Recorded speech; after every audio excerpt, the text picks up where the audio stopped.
اللهم صل وسلم على سيدنا محمد وعلى آله وصحبه وسلم. أما بعد، أوصيكم ونفسي بتقوى الله. Allah Azza wa Jal has brought the month of Shaban, and the new month of Shaban, the Islamic month of Shaban, has now entered, and there's been positive sightings of the new moon in countries like Morocco, which is not far from here. They've sighted the new moon and they've said, khalas, the month of Shaban has now entered. And the month of Shaban is the bridge between Rajab and Ramadan. The month in between Rajab and Ramadan is this month, the month of Shaban. So what's important about this month? Is there anything important about this month? Is there anything that we could be doing to prepare us for the month of Ramadan? We find that our Prophet ﷺ in several ahadith written by Imam Ahmad, wa Muslim, wa Ibn Nasa'i, wa Ahmad, which indicate that our Prophet ﷺ was noticed to be fasting more in this month of Sha'ban, than any other month. This month of Sha'ban, the Prophet would increase his fasting. And this month, the Prophet would love to fast more in this month of Sha'ban than in any other month. But we also find that the verse of Quran in which Allah talks about, Allah sets an example by Him doing something first, and then the angels after Him doing something. And then He's telling you, do the same. Copy me and copy the angels. What is this thing that Allah is setting an example? In the Quran, it's very rare to find Allah doing something first and then saying, follow me. And this tells you that this must be important, because in most of the Quran, Allah Azza wa Jalla tells you, don't do this, and don't do this. In one example, we find that Allah Azza wa Jalla is setting the example first, then the angels follow Him, and then He's telling you, follow me, and follow the angels. What is this thing that Allah has set the example first, by Him doing it first? The example is as-salat al-Nabi, saying Allahumma salli wa sallim wa barak alayh, or any other variation. Some people call it Durood Sharif. Allah in the Quran set the example. Inna Allah wa malaikatahu yusalluna ala al-Nabi. Very Allah and His angels send blessings on the Prophet. Oh, you who believe, if you believe, follow me. Follow the angels and send salutation and say Allahumma salli wa sallim wa barak alayh. Allah has set the example first. This is important. For those who may be thinking, why are you spending one khutbah talking about salat al-Nabi? Well, Allah has set the example first. And if it wasn't for Allah mentioning its importance, and Allah setting the example first, we would not be talking about this. Clearly, there's something important about sending blessings on our Prophet ﷺ. And it has impact on your life, on your health, and what's happening in Muslim lands. If you don't think so, you listen to the rest of the khutbah to be convinced. The Prophet ﷺ, in the hadith narrated by Imam Ahmad, when Nasa'i ibn Hibban, the Prophet has said, whoever sends salawat upon me, whoever says Allahumma salli wa sallam barak alayhi, whoever sends blessings upon me once, Allah sends 10 blessings upon him. So if you want to be blessed, if you want Allah to give you something good, the Prophet says, just say once, Allahumma salli ala Sayyidina Muhammad, and you get 10 blessings from Allah Azza wa Jalla. But it doesn't stop there. It doesn't stop there. Allah then says, the Prophet then says, Allah removed 10 bad sins, bad deeds, sayyat. Allah removed 10 sins away from you. And then Allah Azza wa Jalla elevates you 10 degrees. Allah elevates you 10 degrees, mashallah. One of the Sahaba came to the Prophet. This hadith is narrated by Imam Ahmad and Imam Tirmidhi. One of the people came to the Prophet and said, Ya Rasulullah, I use you in my dua. I send blessings on you. I send Durood Sharif. I say Allahumma salli wa sallam barak alayk in my dua. But how much should I do? The Prophet said, up to you. Up to you how much you want to do? And then the man said to the Prophet, should I do a quarter? A quarter of my dua, ruba'. A quarter of my dua will be sending salawat on you. And then the Prophet said, this is good. وَإِن زِدْتَ فِيهِ خَيْرٌ. And if you want to increase, this is even better. Then the man said, and half of my dua will be Allahumma salli wa sallam barik alayhi. Half of my dua I want to send blessings upon you. And the Prophet then said, this is good. وَإِن زِدْتَ فِيهَا خَيْرٌ. If this is good, if you want to do more, it's better for you. Then the man said, I'm going to make all my dua, all my prayer, before salah, after salah, when I get up, when I go out, all Allahumma salli wa sallam barik alayhi. And then the Prophet said, if you're going to do this, إِذَا تُكْفَى هَمُّكَ وَيَغْفَرْ لَكَ ذَنْبُكَ. The Prophet said that if you're going to make all your dua, all salawat on me, blessings upon me, making prayers upon me, then two things are going to happen. If you have any anxiety, any stress, any worries, it's going to go away. And if you have any bad deeds, Allah is going to remove them. How many of us have anxiety, panic attacks, especially our young boys and girls? They're taking medication now to stop themselves having anxiety. Al-ham, wal-hamum. In the past, our grandparents used to take the subha and start doing Allahumma salli wa sallam barik alayhi, or they were gathering where the Prophet's name is mentioned, and khalas, al-hamum, tadhab. But now, our people, because they're disconnected from our Prophet, they're taking medication now to remove anxiety, remove these psychological problems they're having. And the answer, just come back to our Prophet and say, Allahumma salli wa sallam barik alayhi. You make all your dua, salawat on him, and the Prophet said, إِذَنْ تُكْفَى هَمُّكَ. Your worries then will disappear, and your sins will be forgiven.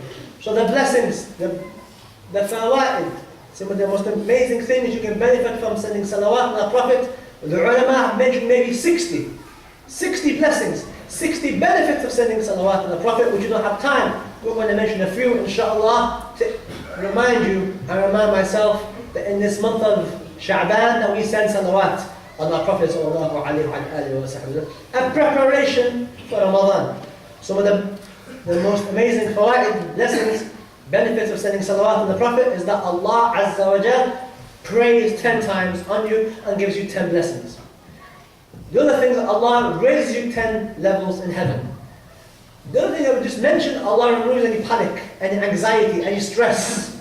If you have women in your family or your daughter stressed about exams, GCSEs and A-levels or debts or whatever else, salawat on our Prophet.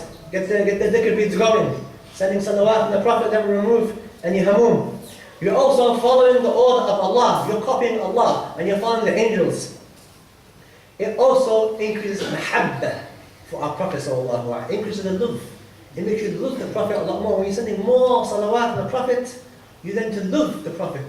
And the Prophet then loves you, sallallahu alayhi wa sallam. And then Allah Azza wa Jalla then loves you even more. And ultimately, the more you're connected with a person, the right type of person, the less you're connected to the wrong type of people. And how many of our young boys are connected to the wrong people? Right now, I can see some of our boys outside. And they're distracting my khutbah, and I'm wondering, where's the parents? Outside, I can see right now 3 or 4 young boys. Maybe the father is sitting here, listening to the khutbah. You know why we do the khutbah in English? Maybe some people don't understand why we do the khutbah long in English. It's not for you. It's for these boys. It's for the young boys. Young boys and young girls who can't understand Arabic. I could do the whole khutbah in Arabic, and mashallah, maybe 25% or more would understand. المقصود ليس أنت ابنك بناتك أولادك, your children are what's at stake here. Because most of the elders, mashallah ta'ala, they're good, they're very good, no complaints in the mosque, reading the Quran, doing dhikr. But the concern is in you. The concern is your children. Once you've gone, and you're all going to go, this masjid, who's going to be in it? Who's going to be in this masjid? Your children. If your children aren't now in the masjid now, if your children aren't listening to the khutbah right now, then we're going to have an empty masjid in maybe 10, 20 years. Nobody in the masjid. And that's why we spend a bit more time in the English to grab these young people, particularly in the half term. I know it's half term right now. Half term, so we're going to increase a little bit. To grab these young boys. Look, there's so many people now trying to grab these young boys, pulling them to crime, pulling them in the wrong directions. And who's going to pull them towards the Prophet sallallahu alaihi wasallam? If you're not going to bring them to the khutbah, if you're going to sit in the masjid and your children are playing outside, and then you want to come and complain then when your child then is in prison, or he's not praying, or when you pass away, he doesn't know how to bury you, or maybe even worse, maybe take you to a different place, does not provide you with a proper burial because you haven't looked after them. And that's why we spend more time in English to gather these young people. This is the khutbahs for them. And anybody who has any children shouldn't have a problem with this. Everybody wants to save his children. And these are our children. When I see these young boys playing outside, these are my boys. They may be different nationalities, but they're my children as well. They're my brothers. So we feel upset when we see them like this playing outside. They should be in the masjid. And this is a lesson for you, inshallah ta'ala, that when Ramadan comes, you don't stand here doing Taraweeh and your children outside playing, throwing stones, causing iz'aj to our neighbours. People now who are now fed up of people, of Muslims, and they're saying it. All you have to do is see the elections on the weekend and see how the tide is turning now. People are fed up. People are using Muslims as scapegoats, immigrants, and we have the rise of UKIP and these other parties. And all these things are connected. So we ask Allah Azza wa Jalla, Allah, bring us back. رَدًّا جَمِيلًا إِلَى النَّبِي صلى الله عليه وعلى آله. Once we're connected back to our Prophet, once we know our Prophet صلى الله عليه وعلى آله وسلم, our children will be in the masjid. Our children will be good Muslims. Our daughters will be good Muslimat. And we have a good future in the future, inshallah ta'ala. If we don't, then the future isn't looking too good. So this is a warning to me and a warning to you, inshallah ta'ala. Gather ourselves, connect ourselves, come back to the Prophet.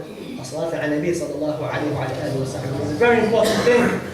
And Allah has mentioned rahmah, mercy comes down on the gatherings with the salawat of the Prophet sallallahu alayhi wa sallam. Maybe some of you have problems in your life, have problems with your wife, have problems with your children, have problems. You need some mercy in your life. When you're sending salawat on the Prophet, this mercy comes down upon you, and maybe this mercy makes things easy in your life, makes the problems go away that you have between you and your family and your children, or your debts, or your school, or whatever problem you may have. Maybe the salawat ala Nabi is the key. And the one thing, the Prophet in the dua, saw a man making dua, making a prayer, and the man was very quick. And the Prophet said, ajila. He was rushed in his dua, he was a dua very quick. And the Prophet told the man, come here. And he told, if you want to make dua, this is how you do it. Say, Alhamdulillah. Start by saying Alhamdulillah and praise Allah, and then say after this, Allahumma salli ala Sayyidina Muhammad. And then make the dua that you want. So after Jum'ah now, when you want to make a dua for whatever thing you have, whether it's in your family or our brothers around the world who are in difficulty, we start with Alhamdulillah. وصلاة على النبي صلى الله عليه وعلى آله وصحبه وسلم, and then we make the dua however long you want, and then we finish with Alhamdulillah Rabbil Alamin وصلاة على النبي صلى الله عليه وعلى آله وصحبه وسلم, and then we finish. And this is how the dua has more chances of being accepted. This is how our Prophet taught us how to do dua. Make the most of it, inshallah ta'ala. And finally, there's a bazaar, an event happening today, inshallah, 5 o'clock, organized by Interval in the community center to raise money for the Palestinians who are having difficulties now. And when the Pope, he went there on the weekend, he saw the problems, and subhanAllah, and he saw the problems that are happening in Palestine. So we ask Allah Azza wa Jalla, Allah Yahdi al-Jami' inshallah ta'ala, remove the problems that our brothers in Palestine.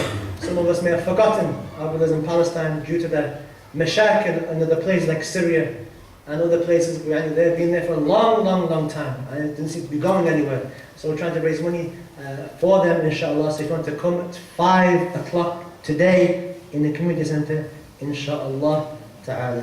عباد الله يعلم أن الإنسان في هذا الزمان من اختلاف الأبصار.